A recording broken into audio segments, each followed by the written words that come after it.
जय हिंद दोस्तों। आपके पास किसी भी प्रकार की गाड़ी है, चाहे वो कार है, बाइक है, ट्रक है, ऑटो ही क्यों ना हो, हर गाड़ी का पीयूसी सर्टिफिकेट बनवाना जरूरी होता है। पीयूसी का फुल फॉर्म होता है पॉल्यूशन अंडर कंट्रोल सर्टिफिकेट। तो ये सर्टिफिकेट अगर आपके पास नहीं है तो आपको 10,000 रुपया का चालान होता है। ये सबको पता है, मतलब 10,000 रुपया का जुर्माना होता ही होता है। इसको आप रोक नहीं सकते, चाहे देश के किसी भी कोना में रहते हो, किसी भी सिटी में रहते हो। अगर पकड़े गए तो 10,000 रुपया का जुर्माना होगा अगर आपके पास ये सर्टिफिकेट नहीं है तो। लेकिन क्या आपको पता है कि आपके पास पीयूसी सर्टिफिकेट नहीं है तो इस जुर्माने के अलावा भी बहुत सारे इसमें नियम है, कानून है, बहुत सारे धाराएं हैं इस कानून में जिसके तहत आपको बहुत परेशानी हो सकती है। इसीलिए इस सर्टिफिकेट को रखना जरूरी है। कम समय में बताने जा रहा हूं, पूरा वीडियो आप जरूर देखिए। आपको बता दूं, जितने भी महानगर है, बड़े बड़े शहर है, उसमें तो क्या किया गया है कि आजकल पेट्रोल पंप पर भी कैमरा लगा दिया गया है, जहां से आपके रजिस्ट्रेशन नंबर, गाड़ी का जो रजिस्ट्रेशन नंबर रहता है, उससे स्कैन कर लिया जाता है और पता कर लिया जाता है कि आपका पीयूसी कहीं फेल तो नहीं है। अगर आपका पीयूसी फेल है, टाइम पूरा हो गया हुआ, खत्म हो गया हुआ है और आपने दोबारा उसको रिन्यूअल नहीं कराया है, तो क्या होता है कि आपके घर चालान चला जाता है, आपको मैसेज चला जाता है। बाद में लगता है 10,000 रुपये का चालान आ गया, अब उसको किसी भी कीमत पर आपको भरना ही होता है। लेकिन आप रास्ते में पकड़े गए, रोड में पकड़े गए और आपके पास पीयूसी सर्टिफिकेट नहीं है तो इसमें यह भी प्रावधान है कि 10,000 का जुर्माना तो है ही है। इसके अलावा आपका ड्राइविंग लाइसेंस जो है वो 3 महीने के लिए सस्पेंड करने का भी प्रावधान है। भले ही ट्रैफिक पुलिस आपका ये नहीं करता हो या फिर कर भी सकता है, आप इसको मना नहीं कर सकते हैं। इसके अलावा मैं आपको बता दूं कि मोटर व्हीकल एक्ट की धारा 190(2) के तहत 10,000 रुपए जुर्माना के साथ साथ 6 महीने जेल का भी प्रावधान है, यह भी समझ लीजिए।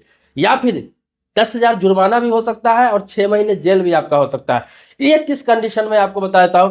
पहली बार तो आपको जुर्माना कर दिया जाता है। मान लिया आप पकड़े गए, आपके पास सर्टिफिकेट नहीं है, आपको जुर्माना कर दिया गया, चालान कर दिया गया। आपने चालान भर लिया या फिर नहीं भरा और आपने पीयूसी नहीं कराया, आपने सर्टिफिकेट नहीं लिया, दोबारा बार अगर पकड़े गए तो ट्रैफिक पुलिस को यह अधिकार है कि वो आपको एमबी एक्ट के धारा 190(2) के तहत पुलिस वाले के हवाले कर सकता है और इसके लिए आपको जमानत लेना पड़ेगा और जुर्माना तो होगा ही होगा। इसीलिए संभल जाइए, आपको किसी भी हालात में पीयूसी सर्टिफिकेट लेना ही होगा। अब बहुत सारे लोग ये कहते हैं कि पीयूसी सर्टिफिकेट इस चीज की सर्टिफिकेट है कि आपकी गाड़ी पॉल्यूशन दे रही है, धुआं दे रही है। अगर आपके पास पीयूसी सर्टिफिकेट है तो ट्रैफिक पुलिस को कोई आपत्ति नहीं है, चाहे गाड़ी किसी भी कंडीशन में। लेकिन मैं आपको बता दूं कि आपके पास पीयूसी सर्टिफिकेट है लेकिन गाड़ी की कंडीशन खराब है, बहुत ज्यादा धुआं दे रही है, अगर शक हो रहा है ट्रैफिक पुलिस को, तो पीयूसी सर्टिफिकेट होते हुए भी वो 7 दिन का अल्टीमेटम देगा कि 7 दिन के अंदर आप दोबारा गाड़ी की चेकिंग कराकर दोबारा पीयूसी सर्टिफिकेट बना ले। वो पहले वाला पीयूसी सर्टिफिकेट वैलिड नहीं माना जाएगा। तो ये चीज भी देखा जाता है। तो कभी भी आप पीयूसी सर्टिफिकेट बनाए तो एक बार ध्यान रखें कि आपकी गाड़ी बहुत अधिक धुआं नहीं देता हो, पॉल्यूशन नहीं फैलाता हो। तो मैं आपको बता दूं, आप देश के किसी भी कोना में रह रहा है तो आप पीयूसी सर्टिफिकेट अपने गाड़ियों को बनवा ले। इसलिए कि देखिए, इसमें पैसा कोई ज्यादा नहीं लगता है, मात्र 100 रुपए, 100 रुपए के आसपास ही इसका चार्ज है।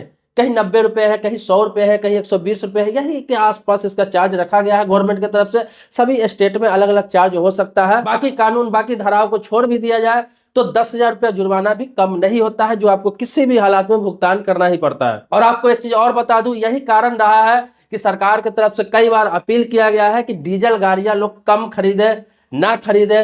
धीरे धीरे किया जा रहा है कि 2027 तक डीजल गाड़ियां पर रोक लग जाने की संभावना है। मतलब जिन लोगों के पास है वो तो इस्तेमाल कर ही सकते हैं जब तक उनका रजिस्ट्रेशन है, लेकिन नया डीजल गाड़ी बिकना हो सकता है भारत में बंद हो जाए। क्योंकि आपको बता दूं कि आजकल लोगों का सबसे ज्यादा फोकस या तो सीएनजी गाड़ियों पर है या इलेक्ट्रिक गाड़ियों पर है। इससे क्या है कि पॉल्यूशन भी नहीं होता है, लोग को पैसे भी बचते हैं और इसका रजिस्ट्रेशन भी 15 सालों के लिए वैध होता है। अब रजिस्ट्रेशन की बात करूं तो हर गाड़ियों का रजिस्ट्रेशन 15 सालों तक के लिए वैध होता है, लेकिन आजकल डीजल गाड़ियों का जो रजिस्ट्रेशन है वो मात्र और मात्र महानगरों में 10 साल के लिए रखा गया है। 10 साल के बाद आपको किसी भी हालात में उस गाड़ी को स्क्रैप करवाना ही पड़ता है, वो गाड़ी वैलिड नहीं रह जाता है। अगर पकड़े जाते हैं तो उस गाड़ी को आजकल सीज कर लिया जाता है। खासतौर पर दिल्ली जैसे प्रदेशों की बात बोल रहा हूं, दिल्ली जैसे राज्य है, इसमें क्या है कि डीजल गाड़ी अगर 10 साल से ऊपर की है तो जब भी पकड़े जाएंगे इस पर कोई जुर्माना नहीं होगा, सीधा गाड़ियां सीज कर ली जाती है और गवर्नमेंट द्वारा ही इसे स्क्रैप करा दिया जाता है। दोस्तों, इसी तरह की नई जानकारी के लिए आपके मन में कोई सवाल है, प्रश्न है तो कमेंट बॉक्स में लिख सकते हैं। जैसे बैंक से संबंधित insurance, finance, investment, post office insurance, ये सबसे संबंधित कोई भी सवाल प्रश्न आपके मन में रहता है कमेंट बॉक्स में लिख सकते हैं। आपके टॉपिक वही वीडियो जरूर बनाऊंगा। बाकी जो भी नई नई जानकारी, नई नई अपडेट आता है, मैं आपको बताने का प्रयास करता हूँ।